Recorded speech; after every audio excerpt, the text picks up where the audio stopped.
Good afternoon, everybody, or good evening, good morning, wherever you might be in the world, and welcome to another edition show of Therapeutic Thursday. My name is John Quick. I am also a therapeutic, an aortic survivor. Gosh, I need to switch my brain on this afternoon. My language isn't following my mind, but what the heck? Um, Yes, I'm a aortic survivor. I'm 18 years out, having suffered a type A dissection completely out of the blue with an aneurysm, which resulted in emergency open heart surgery, um, an artificial aortic valve, and a prosthesis in the ascending part of the aorta. Subsequently, I had a type B dissection, which I've now been living with for 18 years, with, of course, the defensive strategy of the medication for mostly for blood pressure and anticoagulation, and also obviously measuring the dilation over time. And recently had a scan, which all seemed fine, which was very reassuring. Okay, so before I go any further, I've also got to remind you to like and subscribe, please, buy the t-shirt and all of that kind of stuff. We've started to introduce this format of inviting guests. Myself, because of this happening in my life, which was a bit of an earthquake, as it is for all of us, I had always been interested in psychology, then started retraining, doing various courses, various qualifications. And that's how I built up some of the skills to start working with organizations and so forth and charities.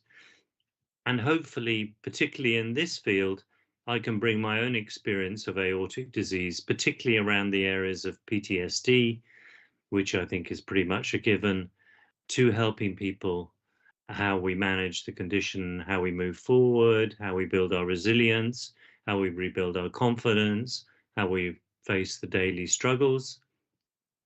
And for that, it seemed like a very good idea to also have somebody come on with me who is also experiencing a similar lifestyle.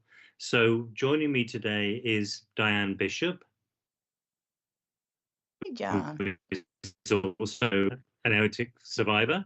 And lovely to have you on the show. Diane, thank you for joining me. And Thank, welcome. You thank you for doing well having me. today? Very well. Thank you for having me. You're most welcome. And you were saying just before we came on the show that you're feeling kind of well and rested today. I am, surprisingly, but I am. And do you find that makes a real difference to everything for you, having energy? Oh, yes, it does. I mean, yesterday and day before would have been a different story.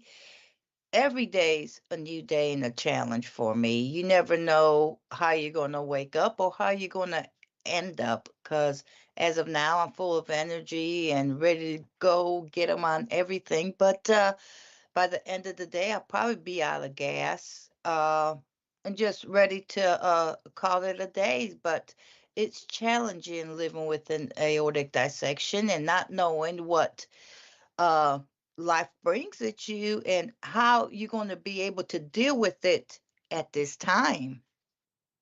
Absolutely. So, would you like to tell us a little bit, share with us a little bit about your story and what happened and how long you've been a survivor?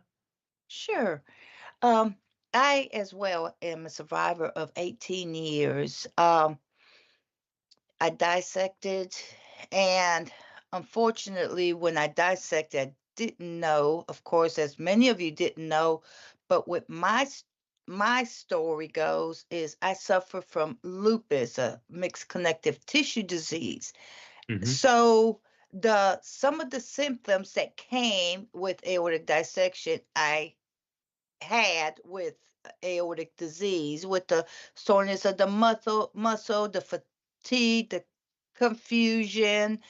Um, it's normal for me. I've always battled lupus all my life, and I was. It's been a couple of weeks before I dissected, I noticed the fatigue is coming on and the Because that's a, tiredness. significant symptom of lupus, isn't it? So Yes, you were just thinking, oh, here goes the lupus again, were you? exactly. And that's exactly what I thought. And I was outside working in my yard. I have a passion for flowers, for nature. And I was toting river rocks. Anybody, the big old rocks, I was like to put them out as decoration and do ponds and stuff. And I was doing that, and I was just like, ooh. So I decided to come inside. My husband happened to be home, and I had went into the kitchen. And by the time I got even with the dishwasher, I felt like like a tight stab. I thought somebody had broken into the house and stabbed me in the back. I Really? really did think somebody's in the house and stabbed me from behind. And my husband has back towards me. Turned around, looked at me, and says, "Are you okay?" I couldn't speak. I was hanging from the refrigerator to my countertop, trying to gasp for air. I says, "No," I says, "something's wrong. Something's majorly wrong." And he says, "What is it?" I says, "I don't know." He says, "Is it lupus?" I says, "I never had this before." So So at this uh, point, it felt something felt different to the that's what, normal lupus episode. Yeah. yes. And that's why I figured something was wrong. And I told him I was so fatigued and dizzy and broke out in a sweat. And I told him, I says, "Let me lay down for a minute. And then I need you to take me to the ER." Well, I went and laid down, and ironically, I told him, "Just let me lay here for a minute." I felt fine, Hmm. felt fine. And I Well, so says, the tension, the pain ebbed, did it? "Yes." In the chest, it did. It tapered off and everything. Still felt a bit tiredness. And I told him, "Baby," I said, "you're going to have to take me to the ER. Let them give me a shot in the butt, and get me regulated, and I'll be okay." Hmm. So he took me to the emergency room, went in there. I was admitted, and they said that they thought it was the lupus flaring up, and they told my husband to go home, and it's going to be a while before they could get me into a room, and they were going to run another test. So my husband went home to get my clothes. I told him, "Don't worry, I'm coming back in a hurry. You know how it could take 4 or 5 hours by the As it time to get me does, in the yeah, room." everywhere, yeah. They ran me to do the CT scan, and I felt everything was okay. Till the girl that was doing it was looking, and she grabbed the phone and started calling for doctors. And it seems when they done the test, I noticed like something's wrong, but I did not understand what was happening. Mm. And they were asking me, "Are you okay? Where's your family?" They were looking at my blood pressure, and "Where's your family?" And my husband went home, and no one's here with you. No, no one's here by myself. And there was other doctors running in, checking it out, and one never seen it before. It got pretty well. I wouldn't say unprofessional. They pretty well what normal. I feel like normal doctors say, "Okay, it is this." The other doctors, I could hear them cursing and getting Mm. on to the nurses. I was trying to move, don't let her move. It was like a total chaos, and I did not know what the fuss was all about. One doctor, got onto the nurse and told her to call somebody. And I would say there was like three doctors in my room, and there was a bunch of nurses. The paramedics was there with a to take me because one was saying get her the F out of here. I was thinking, I don't know what was Mm. going on. So it kind Another of one, literally kicked off, didn't it? In terms of like they were obviously recognizing this was a an emergency. Yeah, I they, know exactly what you mean. Similar situation with me and you. We chatted about this a little bit the other day. That you feel at that point a bit of a number, and you're kind of losing your dignity because it's all happening around you, and you sort of just get caught up in the flow of the events. It's not like you're going to get up off the bed and just kind of walk out of there, are you? We tend to sort of become very passive at that time. that's very much so. When they explained, the one explained what was going on to me, and he said mentioned the word aortic dissection, and he told me, basically what had happened, and they said that they were going to do their best to get me to the hospital to someone that could handle. They weren't equipped for that. But the Mm, chances, they wanted to understand me to understand that the chances of survivor is rare. They said it's not very common, that they don't see that often. And my daughter-in-law was working on that floor, and I'm just like, I'm always been peaceful and jolly, but I looked at her and they were calling for a helicopter. The ambulance was there, so they decided to go by ambulance because they're waiting on the helicopter. So I says, wait a minute, I said, I gotta get up, use the bathroom. They told me no, that I couldn't move. And we went back and forth, and I looked at my daughter-in-law, and I said to look, if I'm dying, this is it. I said, give me my dignity. I did not want to urinate on myself, which basically is what they told me. Out, out cold, blunt. You just have to pee on yourself. I says, no, I will not. If this is it, I'm not dying like this. mm. I'm being very raw with this, John. Yeah, I hear you, and I just wanted to check in with you. How are you with sharing this? I'm I very do. good. You okay? You're not struggling with it? You No, just we can move on if you want to. I don't want you to feel any kind of pressure to tell it or. no. By sharing, it could help somebody else and to Mm, validate their feeling. Because when this happened, you don't know what's happening. You wanna keep your dignity. I mean, for me, that's what I was worried about. mhm. Um, Worried about my children, see Yeah. me like this, and, It's strange, isn't it, at that moment that there are often little details which become very, very important. I mean, Oh, I can remember, my clothes were being put into these bin liners as they were sort of cut off me, and I was kind of thinking, "Oh, yes. what's going to happen to them?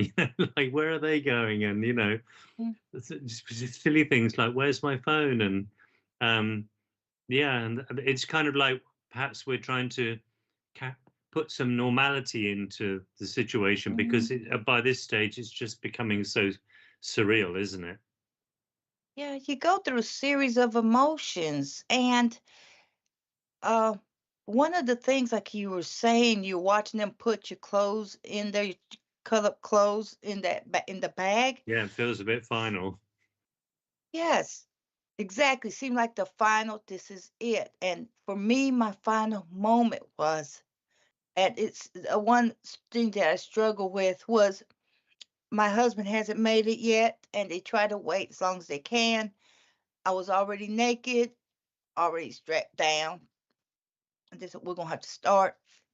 And then says, nurse walked up to me and asked me for my wedding ring. That's when I started to cry. Mm, And she took and put it in the biohazard bag, and she put it on the back of the stretcher of the bed, and I freaked out. I said, no. I said, please, please. I took it and I jerked it from the back, reached over, and I said, told her, I says, no, please give this to my husband. I said, don't leave it out because somebody will get it. I don't want it lost. And please, for me, if I don't make it, tell my husband. I said, Thank you for letting me be his queen. Mm. It was the final moment, and I couldn't didn't he wasn't there at that time for me to tell him. I just felt Mm. like I was stripped of everything. My sense Yeah. of being, of who I was, is gone, if that makes any sense. Well, it's But exactly my point that we kind of become a yes, number. We're just on a gurney, aren't we? Where our clothes have been taken off. Yeah, it's uh, powerful stuff, and it's kind of so like a deep, protocol, isn't it? That's what they're going to do. so Um, deep. and Yes. it's those kind of things, just dropping in the PTSD a little bit for a moment, and what do Mhm. we remember in life when we look back on? It's those little details that we remember, isn't it? Those little, you remember the wedding ring. You can Yeah. you can see that scene right now, can't you? You could film it. I see it just like it was yesterday, and it's been 18 years. And ironically, it was a few seconds later, nurse comes running saying he's here. I did not know what was going on, of course, but there stood came my husband crying. Hmm. And I was able to tell him everything. And I was telling him, tell so and so to do this. I said, please give my grandbaby a kiss and tell them their Nana loves them very much. I gave him my own private message that I wanted them to have and everything because that was about it. But was I crying the fear of not existing no more, who I was, what I shoulda, coulda, would have done. Hmm. It's all like that. Just like what you said, they put your stuff in a bag and you're just like a number of a routine of what they do, and it's very deep, and these emotions are so real for so many of you out there that struggling with this. You're not alone. And the importance of sharing your story and what you go through.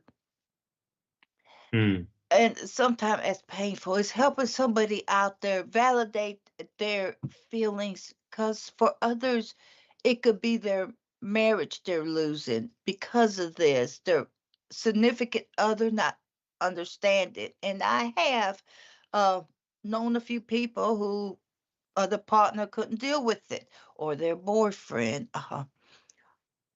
Trouble adjusting to the family and the new life, because once you go under, it's like when you wake up, it's like you're almost a different person, even though the shell is still here and stuff. But what you had just experienced, I don't care. No one comes 100% the same.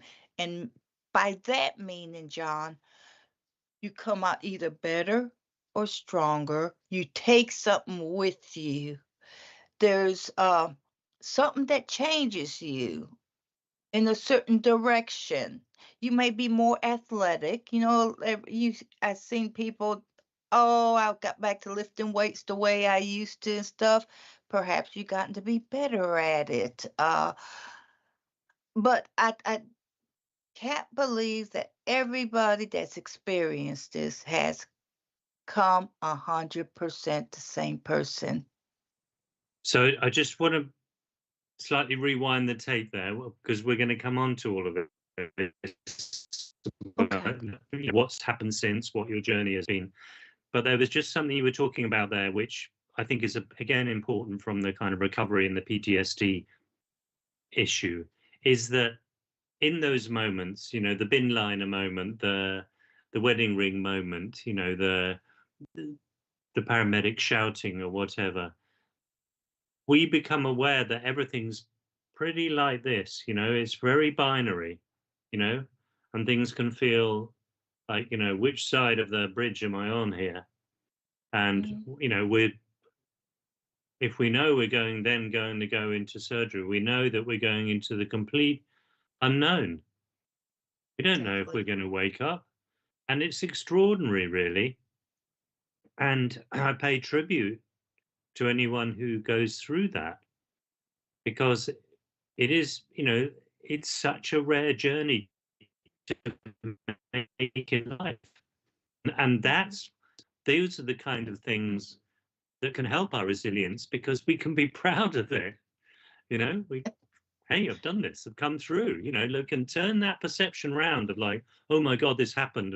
And sort of like, chin up, kind of like, I did this, you know, and here you are talking 18 years later.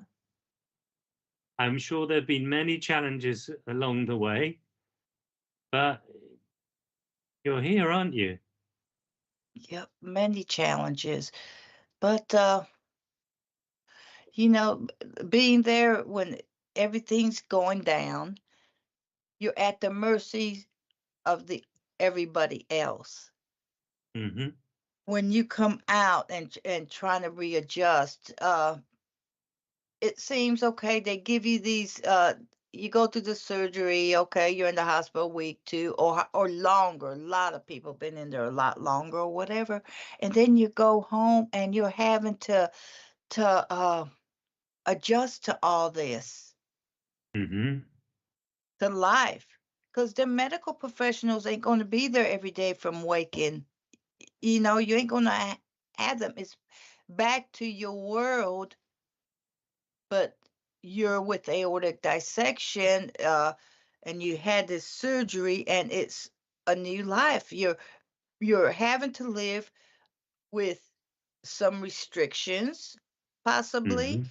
of course, medication, adjustments, and it's a totally new world for me. It was, and So, it. so are you flagging a little bit there that, and of course, this is where an organization like Aortic Hope can be so helpful. Mhm, But are you sort of flagging that there's a much bigger change in terms of being in the hospital to then suddenly coming home and sort of like the front door opens and like, oh, I'm back in my home. It's my home, and then I'm used to my home, but at the same time, it's completely different. And exactly. how does there's no immediate support network, in the sense that nobody knows what to do they? There's kind of like, it's not like, well, we know step one, step two, because every day is Mhm, different, and so on and so forth. So mhm. did you really kind of notice that then? Very much so. And I've always been active, and my hardest thing to adjust in, and still affects me sometimes, because I always was an active person, and I've got this joke. The kids laugh at me. This is, Mom, even when I'm gone, they said that I'll still be kicking, or they'll be able to hear me laughing. Because I just poke fun and always active into things. But it was, and it takes me to think sometimes how things was, and I question, why is this happening to me? Is my husband going to love me the way I am? How's it is it going to affect? And my problem was, I was a woman that cooked 2, 3 meals a day. Not no more. And Hmm. okay, that's going to cause marriage problem. For some, it does, but I'm very fortunate. I don't have to cook no more. I don't have to clean if I don't want to. Um, he pulls his load, and you don't feel like it, don't do it. It'll get done, even though I want it done. A little bit, I guess, of OCD going on, John. But I'm very fortunate, but a lot of people ain't. Hmm. But don't get me wrong now, sometimes I get so aggravated. I might want to get up, put the dishes in the dishwasher, and it's okay to do it, and I don't feel like doing it, and I get angry sometime. And that's okay. And that goes back to what you were saying, the importance of other organization and reaching out to people and sharing your story and connecting with others, because then people could lead you in the right direction and let you know it's okay. Okay, yeah. So, Right. I mean, I'm interested to sort of know for people some of the things that you feel that if you feel like going into it, that you kind of lost, and some of the things that maybe you feel that you've gained. Ooh, what have I lost? At one time, I lost, of course, to some extent, my dignity. Hmm. I felt like that. That was the being at the mercy of the doctors and stuff, which I'm so thankful. Thank you, thank you, thank you for going above, beyond, and doing everything and saving my life. But it's just normal for everyone to say, gosh, everybody in the room, they're looking, they do it every day. They don't think about nothing like that, you know? Mm. Uh, but I've to a sense, but I feel like I gained so much more. I've lost some ability to stamina. I lost my Right. stamina, my energy. And But did you in the notice that almost like overnight? Did you really notice a drop off on in your stamina? I've noticed that, but I thought it was just me. It wasn't for other organizations and speaking to other people that I found out this is the new world. You Mm. know, I call it the new world because in reality, it is, you know, your new world and how you're having to live and deal with certain things. But I lose the energy, and it does. A order dissection will lead to the psychological thing. It will Okay. sometimes tend to play with your mind and make you feel you're worthless and make you a lot of time lay in the bed and feel sorry for yourself as well. And it's so important to get into and to seek for medical help or professional if you ever go through a state of suicide. Hmm. Suicide's not the answer by no means. Everybody at once in their lifetime or at some point may have dealt with it. And for me, and it may shock many of you, it had crossed my mind because I felt worthless and stuff. Okay. But I overcame all that. And it's not the answer, but at the same time, when you lose your health, it's like losing a a family member or your thing. You go through what they call the 5 stages of death.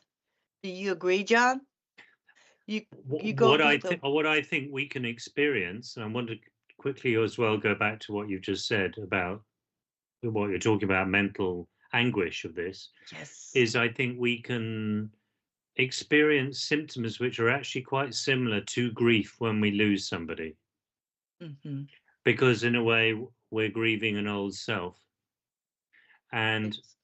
I think it's really important. And when I sort of talk to people and do this, too much of the world out there is always making us feel we should have energy, we should be achieving, we should be dynamic, we should be gaining the next thing, the bigger house or whatever. And people will talk to me and they'll say things like, I don't feel I'm doing well enough. I feel like I don't cope and therefore I'm weak. I'm struggling with the anxiety of all of this.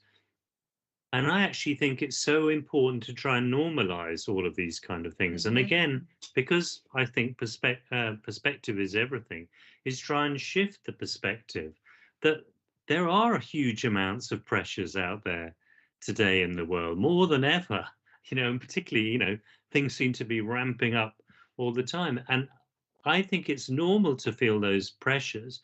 And of course, we're going to feel them more if suddenly dramatically overnight maybe massively affected our energy or has made us afraid or has made us wary of crossing the road and things like that.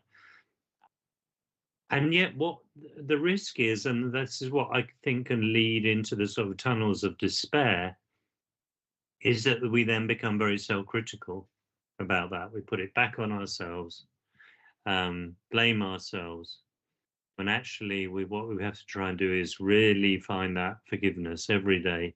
And that's also part of the kind of thing of accepting this condition. Acceptance, acceptance, acceptance is so important because we're not going to change it. We have to Exactly. work with what there is, and the kind of hanging on and the wish fulfillment. Oh, I wish it wasn't like this. It Mm-mm, doesn't take us anywhere. mm-mm.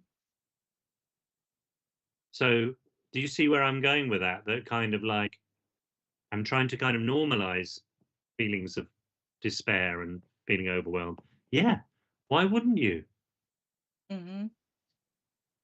Exactly. And it's normal. But for there's people.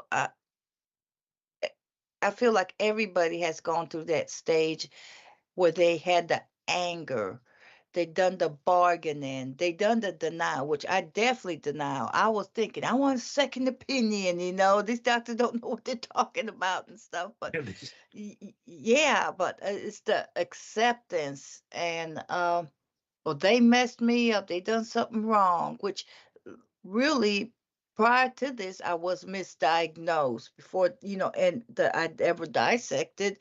I was having chest pains. My son carried me to the ER in another county. They sent me home saying I was having a Right. panic attack, and that was 3 or 4 days before I dissected. So, So you were uh, almost certainly already beginning to dissect then. right, right. Mm, Something else was going on, but everybody goes through these feelings, and I know a couple that's having trouble uh, adjusting to it, and the other partner feeling like that's the caretaker now. Well, I ain't nothing but a slave now. hmm And that's her feeling, and I've directed them to Aortic Hope and to see um to speak to somebody. It's There's so much tools out there, and you're not alone. Everybody feels this way at some point in life, and there is help out there for mm, anybody and everybody. And I am a true believer in sharing. Sharing is so much power. It's a very powerful tool. When you got yeah. one person speaking up, or when you got more people speaking up and standing up and rooting for you, and have the same knowledge or more knowledgeable, you form a fist, and that fist is powerful, John. hmm And that is what Aortic Hope and Rock from the Heart and what I believe in doing. And it's just powerful to share your story. Everybody, I feel, needs to share at one time. It's not mandatory, but you'll feel it's very therapeutic. Yeah. Speak to So somebody. so you mention anger then, and Yes. anger often comes from fear. But Hmm. tell us, if you're happy to tell us a little bit about your anger. I mean, how you did I you was feel ashamed angry. that you shouldn't be angry or something? No, I And what was did you do with anger that? How did that manifest itself? when I had dissected and came home, and I was going through this series of emotion. Why did this happen to me? What now? And after I came home, I had to go to the hospital. As probably many, some complications. I was angry at God. Ah, Why is this happening to me? I was angry at everybody, angry at my husband at some point. It's like, why? It's just like, you're not here fast enough, which is kind of, it was me. It was mm, me. It was always me, angry at why am I having to live this way? How am I going to rebuild myself? Who's going to do this? Who's going to do this? I don't want my husband clean my butt. And that Mm. was coming from the lupus as well, having trouble, with the walk and my knee swollen to where fluid had to be pulled from my knee. You got to keep in mind that I had all these other complications from Yeah. previous dealing along with this. So yes, I was angry at one It time. sounds like, this on top of the lupus, you'd absolute plateful. Hmm. But Did you feel God had let you down then in some way? yeah, I feel like I was being punished for something, but yet I have Ah. adopted children. I have been a good wife. I've worked. I've done so much. I'm a giver. I've always been a giver. More so now, yes. But I've Mm. always been selfless and giving. I found out what makes me happy, and it does. I love see people smile and laughing and the giggles of children. But I've always been a giver, and I was angry. It's like, why is this happening to me? And it's like, Diane, what's happening to you? I could take this loss, what I'm feeling, take this anger and turn it into energy. Hmm. And I Which had a is also passion. about acceptance, isn't it? Yes, that's how I came to my acceptance and turned what I Mm. had into energy. And then I'm very artistic and knowing I do a lot of crafts and creating things, and I just love making things. And I said to her, let me go ahead and make this or make that. And I found happiness in it. And then given my trials and what I had been through during my hospital stay, as in I had trouble when in the hospital with the flimsy little Dixie cups or cups that they Okay. gave you take my medicine. They'd be so Mm. flimsy, and under the medication, I grip it too hard and spill my Oh, drink. yeah, I know you mean those tiny Yes, little cups, yeah, and you the little you try tiny you can't cups. hold them in a fist, can you? And then you hold them there, Ah, and then the sides give way. Yeah, and then the little cups, and then they give you 5 or 6 pills to take with that. It's like I need some yeah. more drink. You've just So reminded me of that. Yes. yeah, yeah. Yeah. I mean, between that and them telling me, because mine was an emergency situation. Mm. Coming home upon release, they told him that you can't take her home unless you have a blood pressure cuff, and there were certain the things that I had to have. So I took my experience from what was in the hospital, the problems I had in the hospitals, the personal stuff that I dealt with, the changing of the milligrams of certain medications, and of course needing blood pressure cuffs, and that's how the care package of Aortic Health Unlimited was born. I give newly dissected patients free blood pressure cuff. When emergency situation, not everybody is fortunate to come up and have one right there, or at least Hmm. it takes a load off of what they need.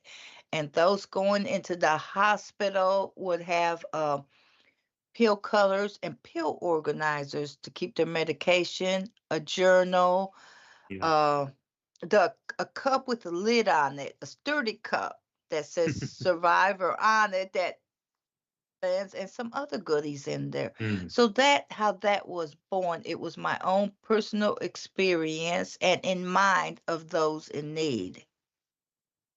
So it sounds to me like, here's an example where you've turned, a really difficult, negative experience into Right. something very positive, and that's a great lesson to us all, isn't it? I And think. you sound to me like you're a person, and this must have been part of your frustration, I guess, who like to be out there, go getting, and then the lupus must have dragged you down, and Mhm. does, and then you had this as well, and that I can understand where your frustration and your anger would come from because you want to be out there doing stuff, don't you? Mhm. Does it's what I could honestly say what I could take what would be a curse and what I thought was a curse. For me, it's a blessing because I learned to live so much better, John. Things that I've been through, and it's not just during dissection in life. It's self. It's the learning, accepting things, and how to work around things, and to carry on to be a better individual. So am I hearing you right that in some ways you're saying that this experience has made you a better person, you feel, a stronger person A in terms hundred of and one resilience? percent. 101%. 101%. I'm Tell very us proud. tell us a bit about that because that's great for people to hear. So it Oh sounds yeah. like it was a bit of an epiphany for you. I learned from all this. I seem to learn one thing, celebrate life, the simplest things. Things that used to be a job to do, like to even like to get up and do the dishes. I'm alive. I could do them if I want, or I don't have to. Hmm. The simplest things in life. I take joy in things that if it went the other way, that I'd be missing. But like the little things in life, the simplest things, getting up in the morning. I love to get up at nighttime and watch the moon. I sit outside a lot and watch the stars. I have beautiful property here in the South, Row Tide, and I just love nature. I become in tune with things. I don't mean to sound corny or nothing, but you're self aware of a lot of things, and I learned to bring a lot of mindfulness into the present. I don't Okay. dwell on things, woulda, coulda, shoulda, woulda have happened. I live in the present. What if Mm. this? What if that? It's just so much. I do the present more. I focus a lot on creativity and life and laughter and love. And I'm not being trying to be corny. This is my authentic self.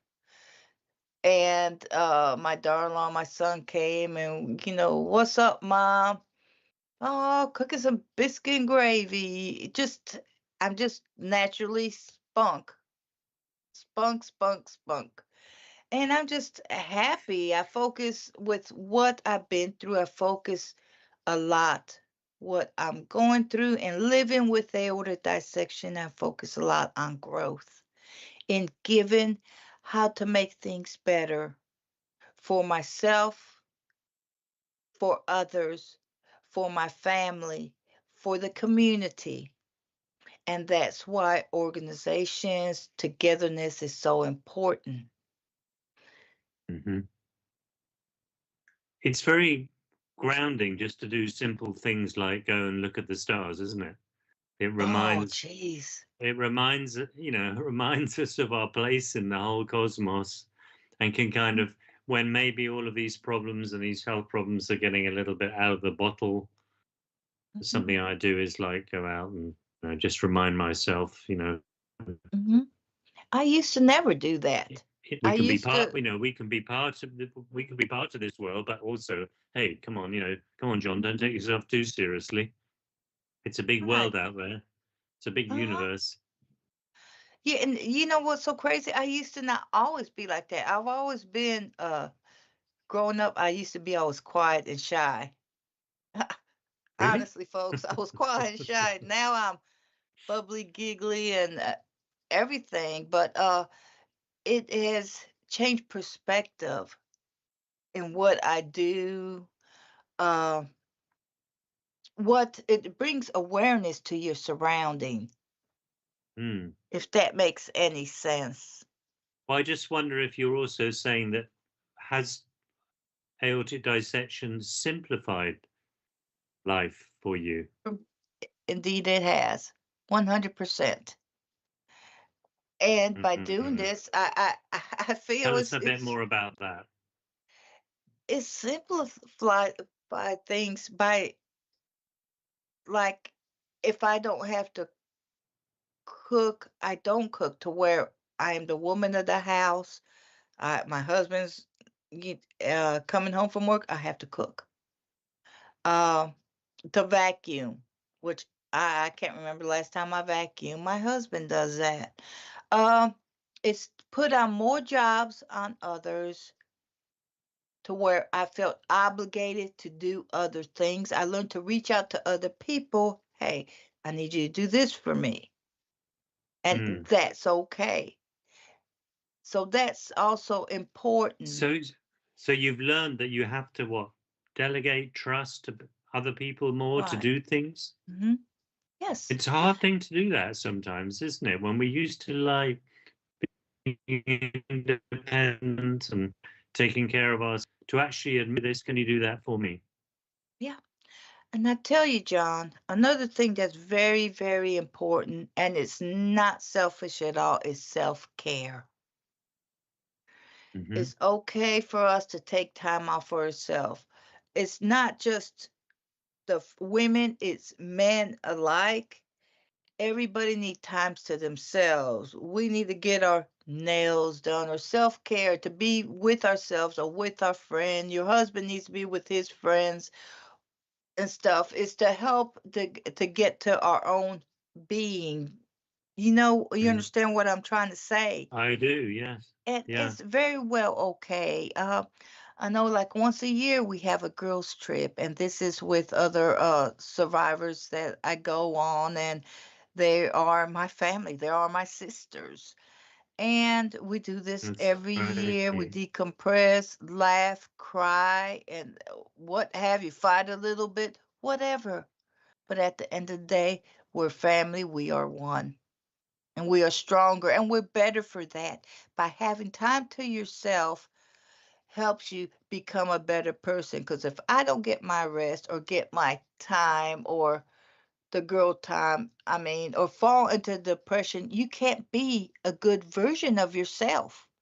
No, and that just builds the frustration then. Talking of family, I've suddenly just remembered, or you've helped me remember, that we should check in with Joshua, whether we've got any messages from anybody, Joshua. Oh, yes. We can say hi to some people in chat here. Oh, Yeah. okay. Natalie joined us from Sherbrooke, Quebec, Canada. Snow's back, but it's gorgeous, cool spring day here.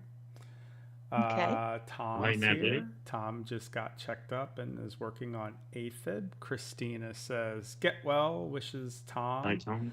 Diane, you're doing great by sharing. You are a wonderful lady. Thank you. And back to Thank you, Isn't that you. John. nice? Sorry, I And missed back that. and back to you, John. Oh, Back to you, John. okay. So where were we? So just in the final sort of few minutes of this, um, how are you? How are you these days? How is your fitness and things like that compared, say, to 18 years ago? Oh, okay. Well, I've lost a few pounds now. Well, listen, I things are going so good for me. Uh family's good. What I do in life, everything's so good. Like I have mentioned earlier, the care packages there are throughout hospitals and physicians throughout the country. Anybody could get them from us just notifying Aortic Health Unlimited that they need a care package, that they're going into surgery or been newly diagnosed. Uh, Hmm. Also, I am, of course, your aortic artist. Join us once a month, and You are, yes. yes, we create things. Anything that you need or like to know how to do, just let me know. I'm not a professional. I am self-taught, and we have fun.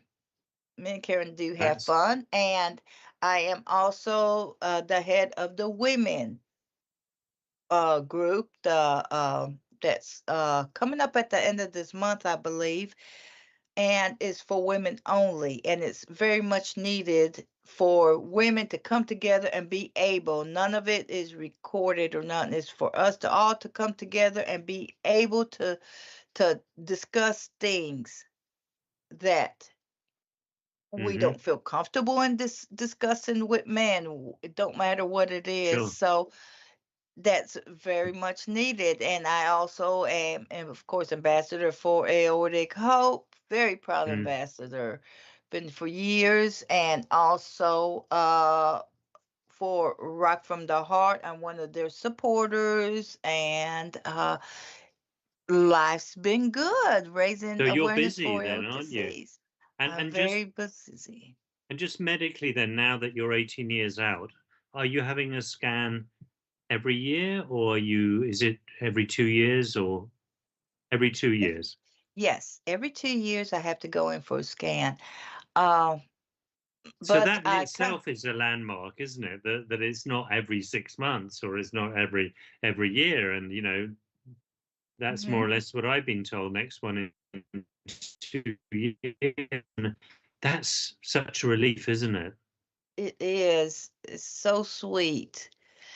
And you got more of your life time in your life whenever you don't have to go to so much doctor's appointment. Like Yeah. mine's in Birmingham and they're traveling back and forth and then having to go for a test. Oh, we need you to come up, do some just for some blood to the hospital, do some blood work, and there I go back to Birmingham.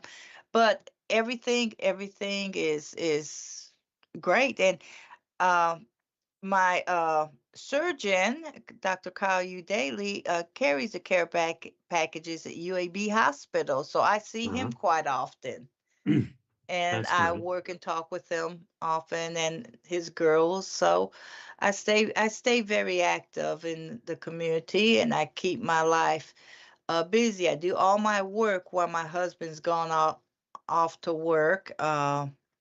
And that's how I get time to myself. And then when, of course, my husband gets home, that's our time, to eat until we have TV time together. But I try to do all my work when everybody's gone, so I don't take uh, his time away. But I want to say this other thing, and for those of you out there, my husband went through this thing.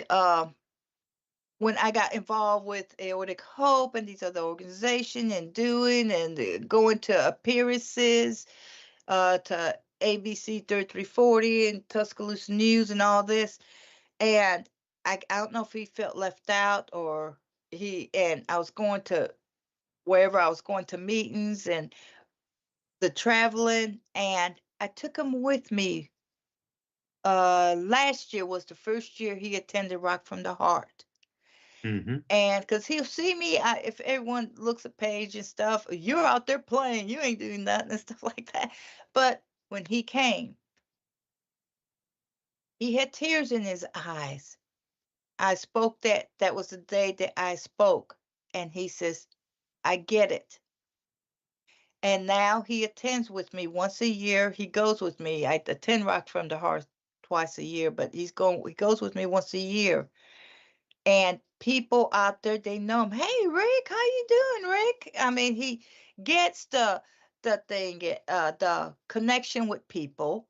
He connects with individual. He connect with other survivor. He connects with individual. He connect also with, unfortunately, some that had lost their loved ones. And Mm. I guess he feels a part of something. And also, I seen him talking to a gentleman whose wife has it, and I don't know exactly what they talk about, but I felt like it was something positive to where he could relate to them, and it was something for him to Yeah. connect with. But it's so important to get with people, to speak to somebody. I can't say that enough because it can be lonely sometimes here, John. And you know that. It can Yeah. be. Yeah.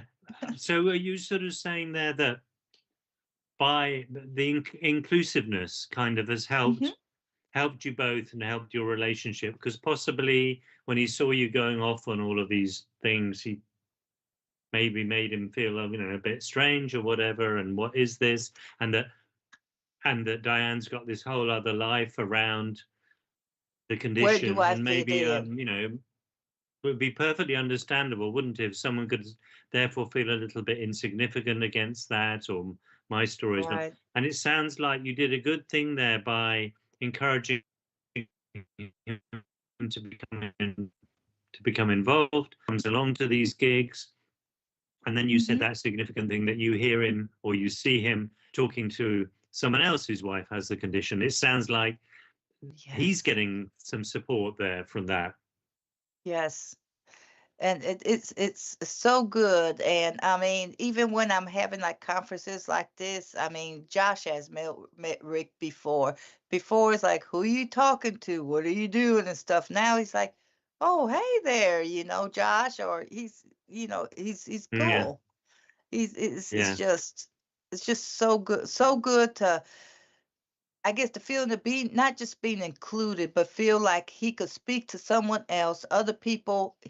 Like when he goes back, I'm sure he'll meet people, see people that were there before, and he could Mm. get caught up with them. How you doing? And whatever they were talking about, and reconnect and share each other feeling. Well, my wife got mad at me the other day. I mean, it's Yeah. feel And that he matters. everybody needs that, don't they? You can have Yes. like, by the way, don't Uh, tell her this, or don't tell him that. his feelings matter too. I guess that Yeah. that has a Mm. lot to do with it. The feelings matter Yeah. too. So what we're sort of saying there as well is that this condition, has a kind of tsunami effect on all of our Yes. relationships around us, doesn't it? Very close ones, partner, children, Mm. friends. Um, and you also seem to be saying, and I support that people don't always get it. And, how can we can't spend our whole lives going around trying to make sure they get it, you know, Mm-hmm. You're right. because we can look okay. And I think that's one of the big things in this condition. Many of us aren't walking around with a limp or whatever, are we? It's not so obvious. That's one of the things. At one time it used to bother me. Someone say, "What's wrong with you?" There's nothing wrong with you. Mm, It don't matter what nobody. I learned it don't matter what nobody says if you don't feel good or not. You don't have to prove nothing to nobody. mm. But it is like it's just like times like I could start off strong this morning. By the end of the day, by the time Ricky gets home, I'm not cooking Well, or I what hope this have you. hour But hasn't drained you too much. But as we're coming towards an ending, this is starting to become my go-to question because I don't want to use the word happy, but Mhm. what I prefer the word joy. So what give can you tell us some things that give you joy or something that gives you particular joy? It can be very the small. they're just waking up in the morning is the first thing. And in the morning when I Hmm. wake up, I take my medication and I lay there to let it kick in. I gotta let that go because I can't move. And at going on 60, it's just like my bones, my hips, my back don't work the same. I gotta get some WD-40, get oiled up, get my shower in. So you're a bit stiff in the morning, are you? Ooh, yes, and with the lupus, I'll be Yeah. Oh. yes. Yeah, But so what brings me you so much wake up joy. and then you get moving a little bit and then that improves, huh?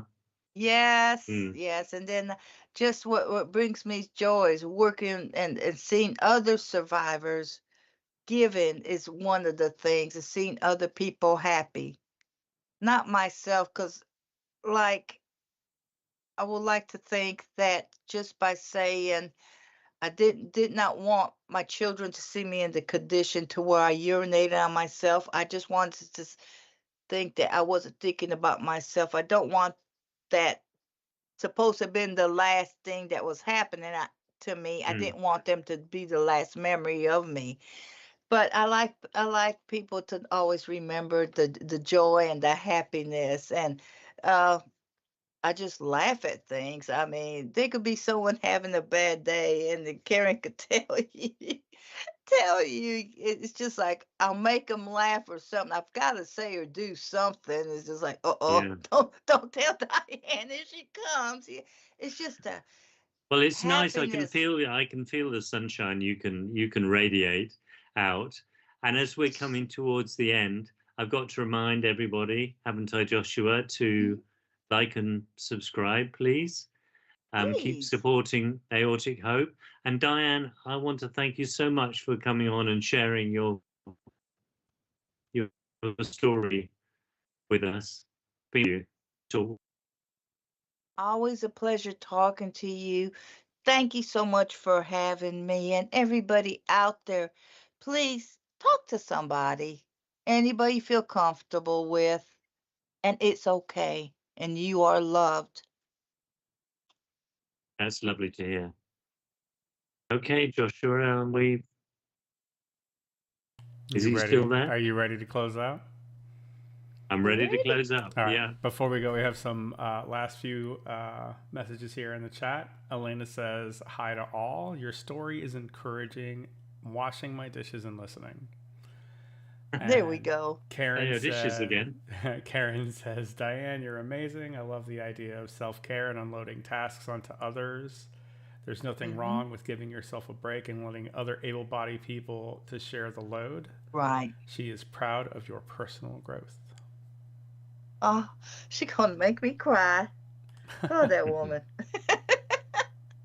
I love you, Karen. Couldn't have done it without you either, girl.